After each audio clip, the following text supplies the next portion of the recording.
others, the Fulanis, can store message in their hearts for 100 years. They are like Chinese. Those of you that watch Chinese film, you hear they will come and tell you, "Yeah, you killed my father 100 years ago." Where were you 100 years ago? I've come to get revenge now. You got to do exercise. But then kill him about 400 years ago. He's still doing exercise. That is what is happening today. You see what is happening? We are in the hardest parts. Those in the south, in the east, in the west, they don't need to talk.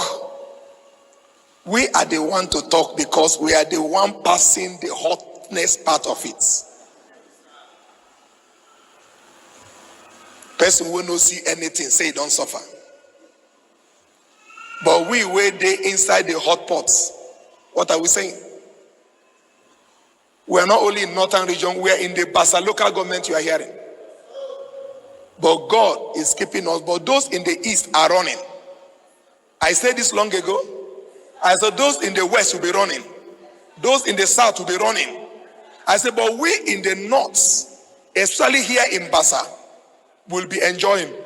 You will go to outside country, be hearing Basa. It's no go area. Oyibo, you hear Basa ba? This is Basa.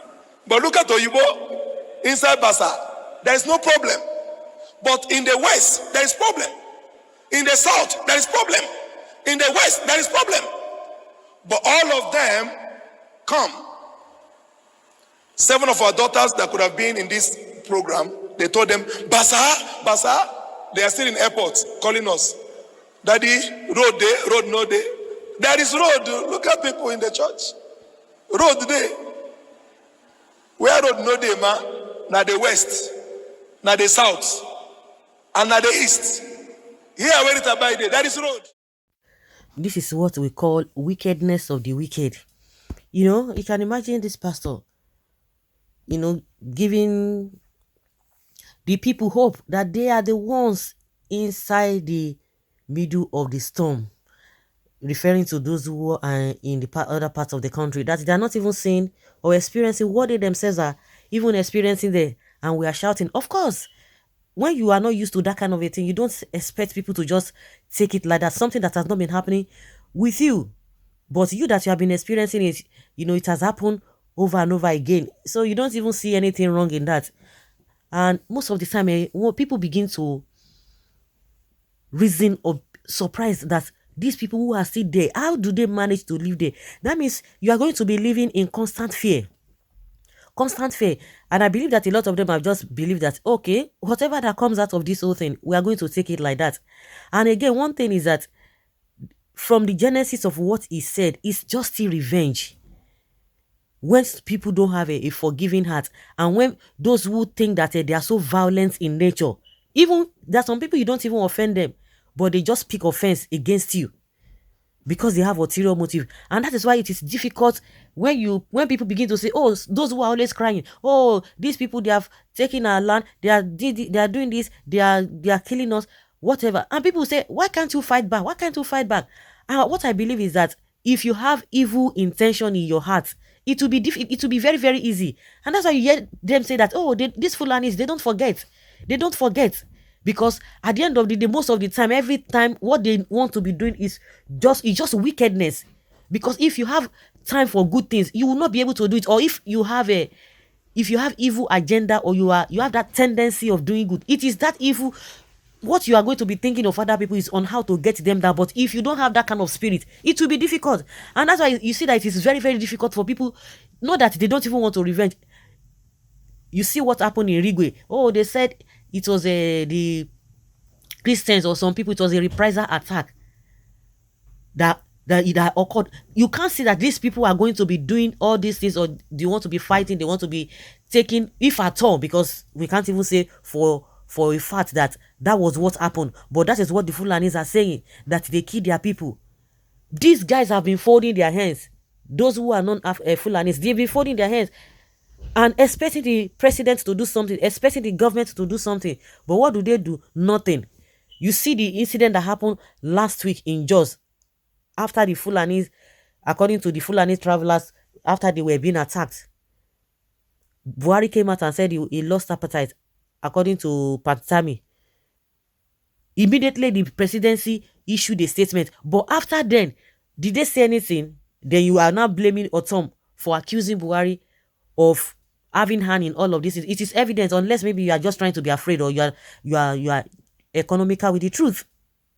How can people just live a life of, I want to take down on other people, I want to bring them down, I want to make sure that I collect what belongs to them, because that is what the problem is. They will tell you farmers and elders clashes. No, that is not what it is.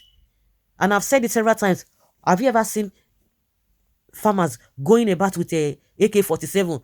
Their own business place, their own business location is stationed. It is not movable. You cannot move land.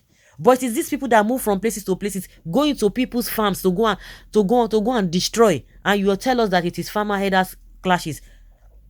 Buhari is talking about a grazing route now. What has that got to do with those who have their farms, that Fulani Esme will take their cows and whatever to go and eat up those things? And at the end of the day, you carry AK-47. None of them has been arrested. Even as a Gabashe is telling us that, what Buhari has done to Fulani bandits or whatever they call them, that he has done more than that, than proscribing them. He said, shoot aside. How many Fulanis have they arrested? The police will look the other way because they have been given order. They've been given order not to arrest them. We can see it. We all are heavy witnesses to all this whole thing that is happening. And a lot of people are really afraid for this man. He said it.